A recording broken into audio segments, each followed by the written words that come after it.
Welcome to In the Zone. I'm your host, Noel Quinn. We begin tonight's episode with our Super Sports segment. Golfer Nelly Korda made her history in the past weekend, winning her fifth straight LPGA event in the second major, and 25-year-old joins Nancy Lopez and Annika Swardstam as the only players to win 5 consecutive LPGA events. Yet Korda is looking to break that record next time she competes. Her impressive runs are bringing renewed interest in women's golf, something commentators are calling Korda's own Caitlin Clark moment. Caitlin Clark, the college basketball star and #1 WNBA draft pick, drew new fans and viewers of women's college basketball. Women's sports are known for having inconsistent coverage and fewer resources, but Korda's hopes that change, saying that women's players, especially in the women's golf, need, quote, exposure and investment, end quote. The push to get women's golf on the network TV, paired with Korda's historic run, could be the boost that the sport needs to get widespread recognition and respect. Speaking about the Caitlin Clark effect, she has done it again, making history. Clark will be getting a new signature shoe in a recent deal with Nike. She will reportedly sign an 8-year, $28 million deal with the company right after being in high demand from other sports brands like Adidas and Under Armour. That proposal deals that have ultimately fell short this huge step for the women's basketball, as only 3 other WNBA players, Brianna Stewart and with Puma, and Alina Deladon with Nike. Sabrina Edionellis' crew with Nike has been a signature shoes. This anticipated deal with Nike will dwarf Clark's WNBA rookie salary, as she recently signed with Indiana Fever despite all she has done for the college basketball, including gaining viewership and breaking records here at In the Zone. We can't wait to see what these signature shoes will look like and what are expected to watch Clark play in the WBNA. For our final Super Sports segment, we're going to be looking closer at home to Lancaster Barnstormers, or should we say Lancaster Stormers. Lancaster's Atlantic League baseball franchise has been shortened their name to Stormers. They were busy this offseason as they also installed a new turf field with the intent of hosting other events in addition to baseball. Tuesday, April 30th, the home opener against the Flying Boxcars at 6:45 p.m., where the first 1,000 fans will receive a championship ring replica. The Stormers won the division championship in 2022 and 2023. The local fans are hoping to make this a three-peat season with another great year of baseball. Now let's get into some discussion. With MLB heating up, the NBA playoffs on their way, and the NFL draft right around the corner, we have a lot to talk about. In the Zone starts now.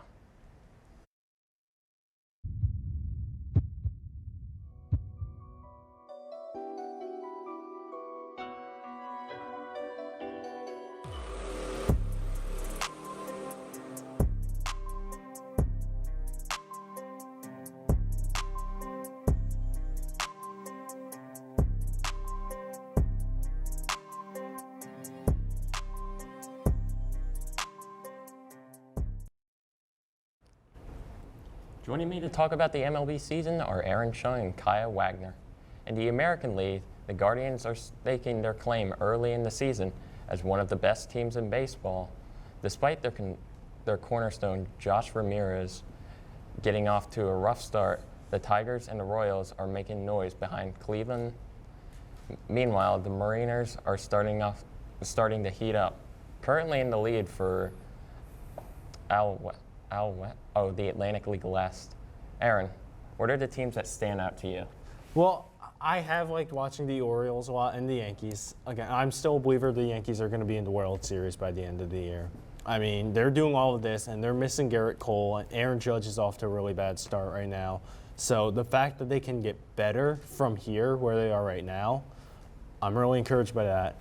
The Orioles, I'm also really encouraged by. I know their starting pitching's been a little bit so-so, and I know Jackson Holliday's like 1 for 30 right now, so, but they have enough talent already that they can suffer the loss of some of their better pitchers being injured right now and their star prospect being down. One team I also want to talk about, the Chicago White Sox, not because they're good, but because, like I was saying earlier, there's some teams that are really bad that are funny to watch. There's some teams that are really bad that it's frustrating to watch. And then there's some that you just kind of feel sad watching. Like the Phillies just played the White Sox, and we carried no hitters into the 7th, I think, twice. I don't know how they do. They've been shut out 8 times this year. If it wasn't for that one game where they scored 5 runs in the 9th off like one of our wash pitchers, they'd be screwed. It's really upsetting watching this. I'm gonna be honest, but I don't know. That's what I've liked. Otherwise, the Mariners, they've been good so far for the most part. It's been thanks to their starting pitching. We'll see how the rest of their team adds up. Houston's been oddly terrible this year. The Angels been okay. Mike Trout is playing like an MVP again, though. That's what I really like. You have anything else? No, I definitely, with the whole White Sox thing, just. It's painful. You phrased that perfectly. They just make me sad. Yeah, I know. It's like watching a train crash in slow motion. Like when you're watching like little kids and you just want them to do so well. And they're not. But, yeah. Like a little kid falling over in the sandbox. Yeah, but like World Series Phillies, like, come on. Yeah. All right. Yeah. But Of course. meanwhile, in the National League, nothing seems to be able to stop the Braves, who just keep rolling. Not far behind them are the Phillies, coming in with a 7-game win streak thanks to the elite starting pitching. The Brewers are also on top of their division thanks to ace calibrating pitching from Freddie Petra and 2018 NL MVP Christian Yelich, who hopes to return soon from a back injury.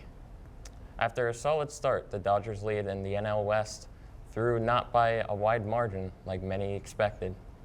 Kaye, who's standing out to you in the National League right now? Honestly, it hurts me to say, but like, I love the Phillies, but I feel like they're not standing out. Like, they're starting so strong that they're gonna crash and burn, and that pains me more than I can explain. But especially just like, cause they're such a building team that I feel like, cause they just got lost. So if they don't get that momentum back and prove like, okay, we can lose and still come back from it, they're not gonna even make it World Series, which would be devastating. But I'm kind of like not surprised by like the Brewers. They always do well, but they have a 2-loss streak right now. So it's like the same deal with momentum. You need to get that momentum up or else you're not gonna win. Like, if they keep losing, they are done. I know it's early, but you can't just like have a loss and give up. You have to, because once teams hit like 4 or 5 losses especially, you just get the sense that it's like you're not even trying, dude. Yeah, no. I think they got it this time, honestly, because like, you know, losing to the Houstons, like they were so close, and then losing to the Diamondbacks, who planted the flag at Citizen Bank, which in that case was really funny, honestly. I thought that was hilarious. I'm sorry, Aaron. No, it's okay. I'm sorry. It's all right. It was really funny. I'm sorry. No, it kind of was. But yeah, in the National League, yeah, we talk about the Phillies, and yes, they're off to a hot start. In the past, when they've gotten off to hot starts, they've kind of tapered off. But I do like where this team is for one reason. It seems like we really haven't seen the best of them. And the 2 times we did were when they played the Rockies, who are not really good, and when we played the White Sox, who are even worse. I feel like we haven't quite seen them at full strength yet, and that's kind of exciting to me because right now the biggest thing that has the fan base up in arms is that we're about to put Taijuan Walker back. And he had what last year? 30 starts at 4.35 ERA. As your 5 starter, that's perfectly fine. So that being our biggest problem is I mean, I'm elated for this team. Yeah, but There's definitely still hope. Like, don't give up. yeah, for sure. Coming up, we're switching over to the excitement in NBA. Don't go anywhere. In the zone, we'll be right back. Now joining me is Owen Russell and Bill Cullen, and we're switching over to the NBA. A lot of controversy has just come up in a few days. The NBA playoffs causing both players and fans to become upset with the recent off-keying of the biggest example of this occurred in the Knicks and 76ers game with Tyrese Maxey foul that was not called, along with Nick Nurse trying to call a timeout that could have changed the outcome of the game. What can you make of this failed off-keying, Owen? Well, I try to give a lot of credit to the refs because they honestly do have one of the toughest jobs to do in the NBA. They've got to make all these calls. They've got to ensure that the rules are followed. Got to keep it a fair game. But the officiating in in that game was just not good. They missed 2 fouls on Tyrese Maxey. It was just not good officiating. It's not adequate officiating for the playoffs, especially in the playoffs. So I think this really falls on the NBA to have to fix that. And I don't know if that involves punishments, fines for the refs, but it's blatantly not a good call. And I think you got to address it, even if you got to give credit to the refs, you got to address that kind of call. It's just not in the best interest of the game or the players. Yeah. Worst case scenario, you end up in a John Boy breakdown. Yeah, of course. I mean, look, when it comes to any major sports leagues, they want to protect the referees as much as possible. And you know the officiating was bad when the NBA put out a statement the next day saying not only did they get 1 call wrong, they got 2 calls wrong, and then also on top of that missed 2 separate call timeouts by Nick Nurse. So flat out, that's embarrassing. That's the start. But I want to talk about the game. For the Sixers, they are now down 0-2. Both games, in my opinion, they didn't play particularly great. I mean, Embiid and Maxey both played outstanding in Game 2. I think Maxey almost had a 35 triple-double with the flu. And then you have Embiid put up 30-plus, where he is so banged up he can't even blink. Like, he literally, one eye does not blink correctly. He is the team is in a mess right now, especially with Tobias Harris is doing virtually nothing. Buddy Hield in 2 games is averaging 1 point a game. Mm-hmm. That is not what they traded him for. Kelly Oubre has been non-existent in this series. But they need more production than their top 2 players. When the Knicks, and Brunson has not played well this series. He's shot honestly horrific. And the fact is they're getting outplayed by the entirety of the role players and all the bench players for the Knicks. I honestly got to chime in here because you said that Jalen Brunson was having a bad season. Jalen Brunson, I feel, was in the MVP conversation No, not this year. season. I'm saying series. Okay. First the Sixers. Okay, I was very He confused. is absolutely having a great season. He's an All-NBA player. But he is shooting 30% from the field in this series. He's not having a good series. And then what the Sixers need to do is Paul Reed's got to be in the game with Embiid. Yeah. Because that Embiid in the second half got 0 rebounds. Jesus. He's hurt. I mean, he can't move at all. And if he's giving you 30 points, you got to get some production from your defense. And the 2 bigs on the Knicks, which was Harvenstein and I want to say Mitchell Robinson, were absolutely eating up the paint in the second half, which is why the Knicks had such a lead in the fourth quarter. And I gotta mention the Knicks and their front court because Hardenstein has stepped up immensely since Julius Randle went out. Absolutely. He is one of the keys. He's one of the key reasons that they're in the 2nd seed right now. And really, if you look at this series and you look at where the Knicks are compared to the 76ers, you got to give a lot of credit to Jalen Brunson. I know that we just went over that, but Jalen Brunson, oh my goodness. That man, I thought it was ridiculous that he got signed to that contract for the Knicks back then, but he's proven that he earned it and more. Yeah. Of course, he is an All-NBA player. He's one of the best players in the NBA right now, and if it wasn't for him, the Knicks would not be the 2 seed. They wouldn't even be a top 5 seed in the East. He's carried them so much this season, but for the Sixers, you need to you gotta step it up now with him not playing this well. Absolutely, it's going to be interesting. Yeah, for sure. Definitely. On a more general note, the regular season results are in, and a lot of the guys are making their case for the MVP. Billy, out of the 3 finalists for the MVP award, who is taking the crown? So there are 3 names, in my opinion, that you have to consider. One of them is Shai Gilgeous-Alexander. He's having an unbelievable year, but in my opinion, out of the 3, he is 3rd. It's just he's having a great year, but it's not quite as great as Nikola Jokic or as Luka Doncic. And to me, if I had to pick out of those two, it should be Luka Doncic. And I get it. Denver's the higher seed. Jokic has been unbelievable this year, and also on top of the fact that he has won the MVP multiple years, he's just been one of the best players, if not the best player, over the last, I would say, at least 4 years, honestly. He's won the MVP twice, won a finals MVP on top of that. But to me, how I would grade it is the Mavericks, to me, are really run by two guys, and then outside of that, it's just a lot of guys who are good at their role, but they're not particularly great talent around them. Meanwhile, in Denver, it is talent everywhere. Jokic is great. Jamal Murray in the playoffs is unbelievable. Aaron Gordon last night literally locked up Anthony Davis in the fourth quarter, where he did nothing and was a non-factor in the fourth quarter of that game last night. I know it's playoffs. It's not part of the regular season. But I just feel like you have to give it to Luka at this point. With the Mavericks finished the last 2 months of the regular season is the hottest team in the league, without a doubt. He's made it work with Kyrie, where when Kyrie's been the second, he hasn't really worked out with a lot of guys like KD. He didn't really work out in Boston. The only time he had success was LeBron.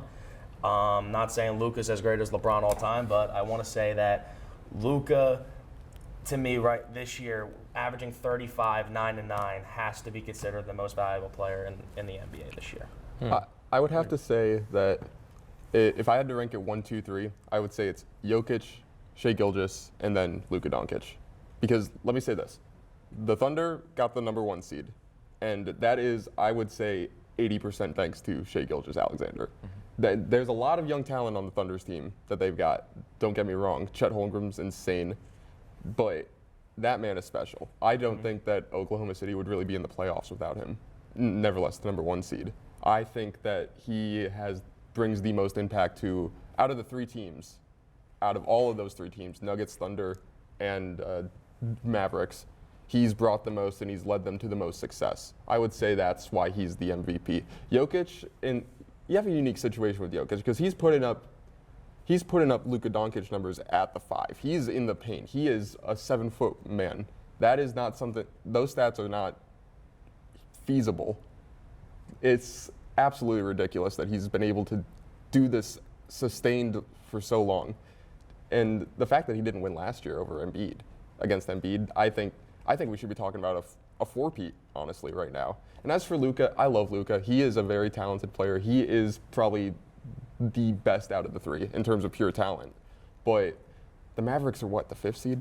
Yeah. They only came alive really in the latter half of the season.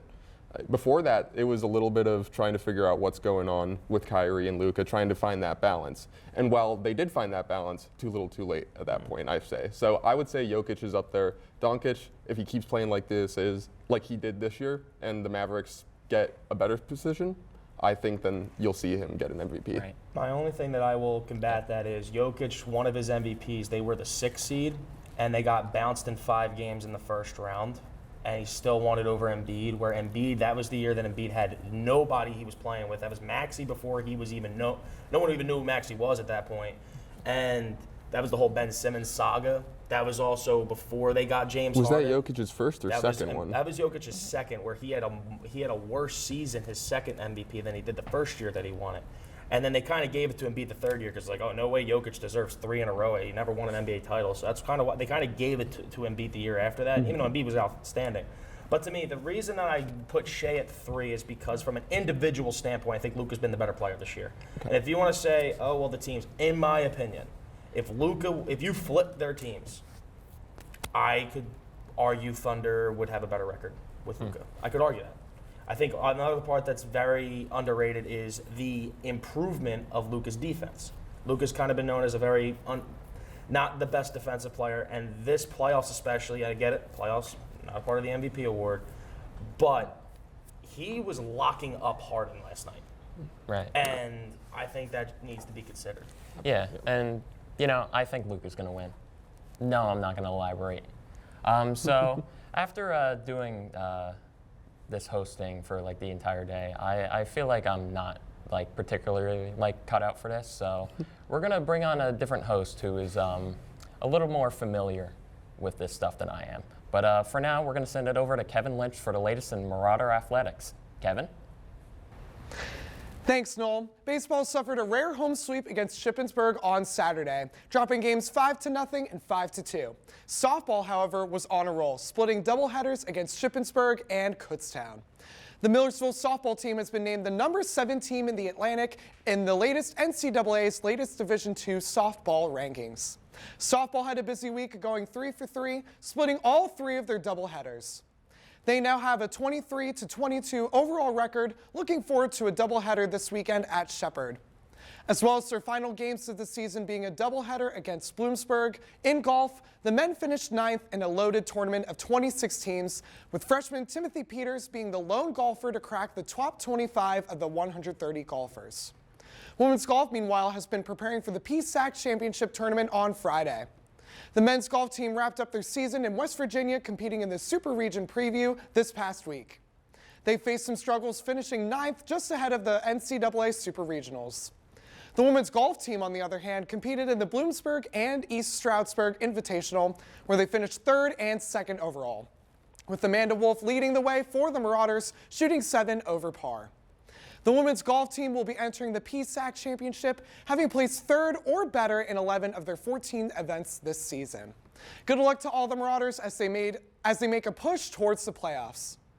Now let's send it back over to Liam and the crew to talk about the NFL Draft. Liam? Thanks, Kevin. With the NFL Draft just around the corner, there are a lot of question marks surrounding first-round picks. So starting at the very top of the draft, it seems almost inevitable at this point that the Chicago Bears are going to take Caleb Williams with that first overall pick, which means the first decision of consequence is in the hand of my team, the Washington Commanders. There have been a ton of reports about who experts think the Commanders will pick at number 2, but no one's certain on who is going to come out on top. The decision seems to be down to 3 candidates: Jaden Daniels, Drake May, and J.J. McCarthy. But Owen, who should the Washington Commanders take? And I have a feeling that your answer is going to be a ship that's already sailed. If you're asking me, they should have kept Sam Howell and built around him. But what's happened has happened, and there's nothing I can do about that except say that they're stupid. But at the end of the day, if they're choosing between quarterbacks and the number 2 spot, Jaden Daniels is the choice that they've been leaning towards, it seems, from all indications. It seems they've been scouting him a lot, and I think the new ownership, the new leadership in the position, they really like him. Take a negative approach to this. You're saying Jaden Daniels has some positives, but you would also argue that Drake May has some negatives that makes this decision easier, right? Drake May, negative? Yeah, I would say so. Yeah. Drake May, see, when I think of Drake May, I think of a guy who has all the traits of a quarterback. He's got the build, he's got the strength, he's got the stats, but does he have that football IQ? Does he have that ability to go out there and lead his team to success? I didn't see that in North Carolina. I saw a North Carolina team struggle against the relatively weak ACC conference. And as a leader, you shouldn't want that out of your quarterback. You should want your quarterback to be someone who has all the tangibles that Drake May does, but can actually lead that team to the playoffs or the National Football Championship. Right. You know, or even win a Heisman. Was Drake May even discussion for a Heisman this year? Jaden Daniels was. He ended up winning it. Exactly. And Right. I think that makes the choice especially clear. Now, if they want to go crazy, J.J. McCarthy would be an interesting pick, but at the same time, I feel that he's more of a game manager and not the franchise-changing piece that you want for the Commanders. That's just my 2 cents. Sure. So you don't like Drake May. I don't like Drake May. Can we get number 3? 777.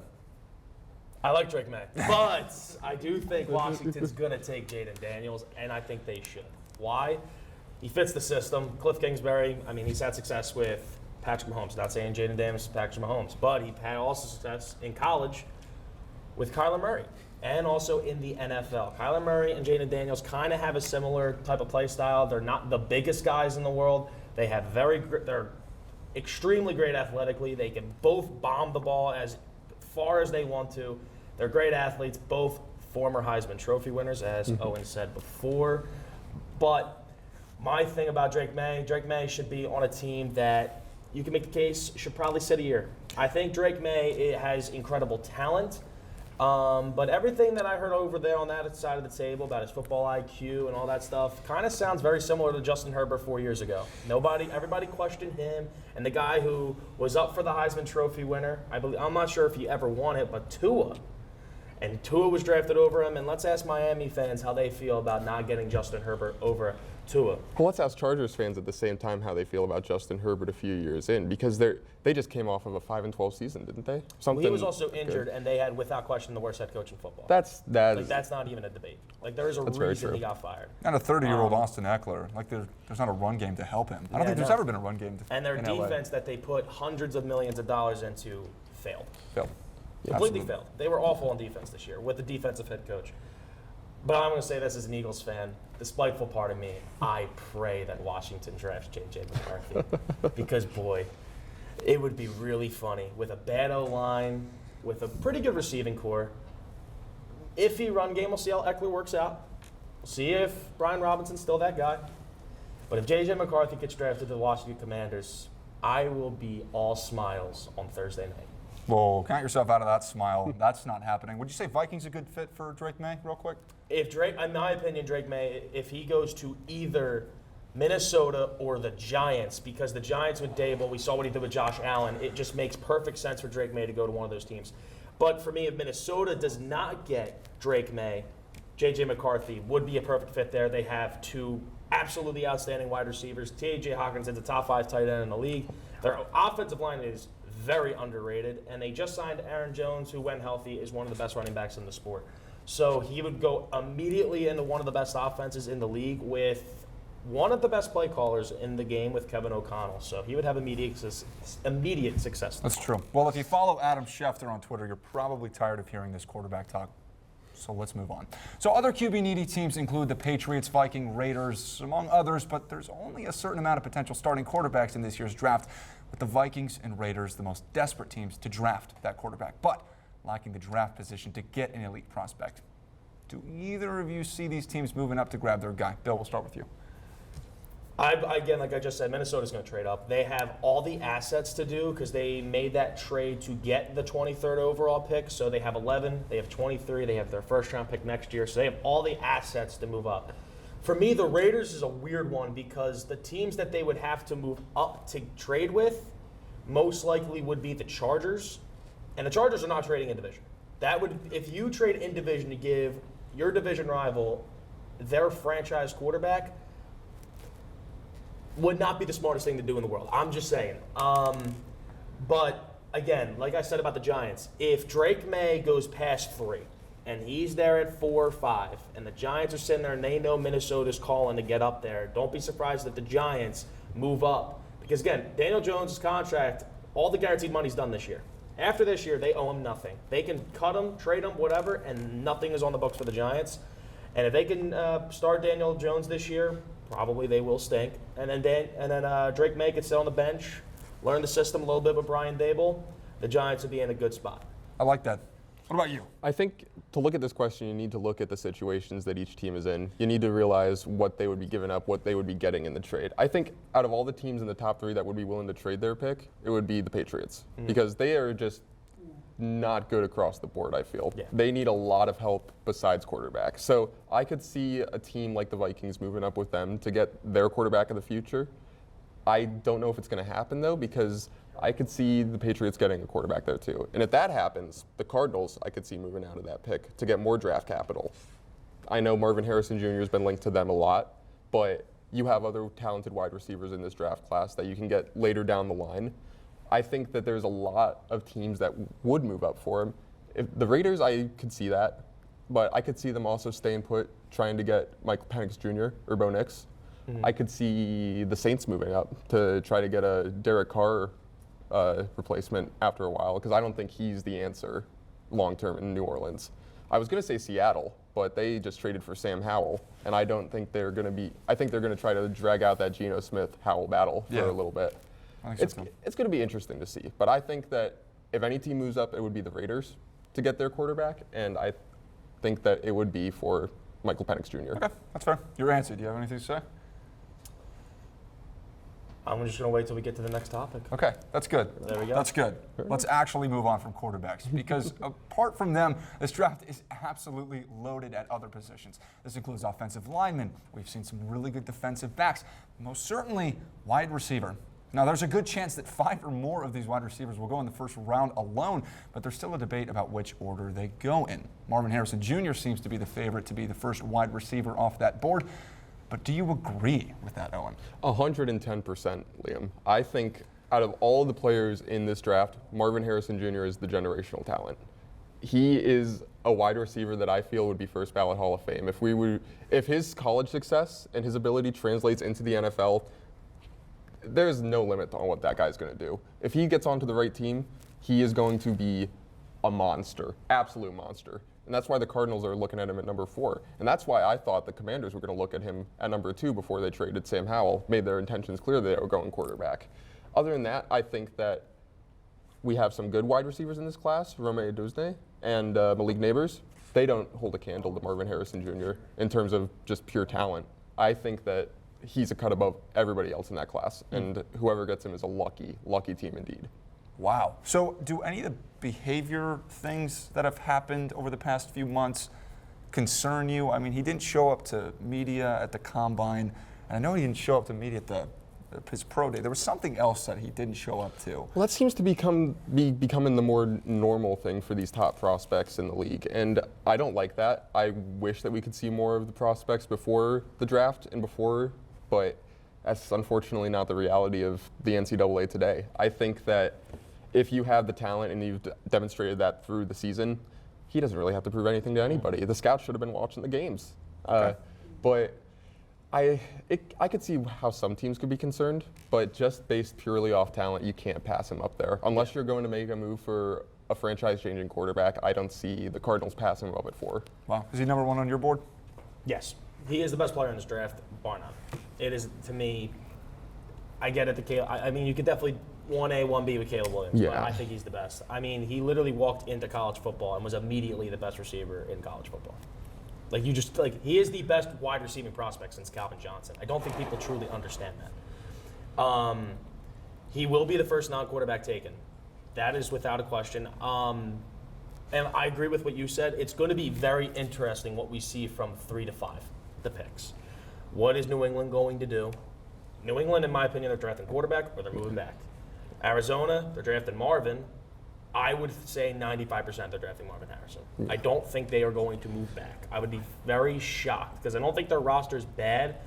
And a lot of people feel in this draft class that the top 3 receivers, like you said, Neighbors, Harrison, and Odunze, they are clear number 1 receivers. They could immediately be a number 1 on your team. But everybody else, you kind of don't really know 100% if they're that guy. And there's going to be from 10 to 20, probably no wide receivers taken, maybe 1. But if I'm Arizona, you should take Marvin Harrison. If you can pair him up with Kyler Murray, who's going to be healthy, you just drafted an offensive lineman last year. You also have another first-round pick at 27, so it's not like you don't have picks. I feel like it's a no-brainer for Arizona. That is the first no-brainer pick after number 1, Caleb Williams. Yeah, I would agree. Interesting. Okay, well, we'll have to wait till tomorrow to see those results. That'll do it for this episode of In the Zone. For Owen Russell, Bill Cohen, Aaron Chun, Kaye Wagner, Kevin Lynch, Noel Quinn, and the entire In the Zone crew, I'm your host, Liam Crane. Thank you so much for tuning in. We'll see you in the fall right here on In the Zone. Take care.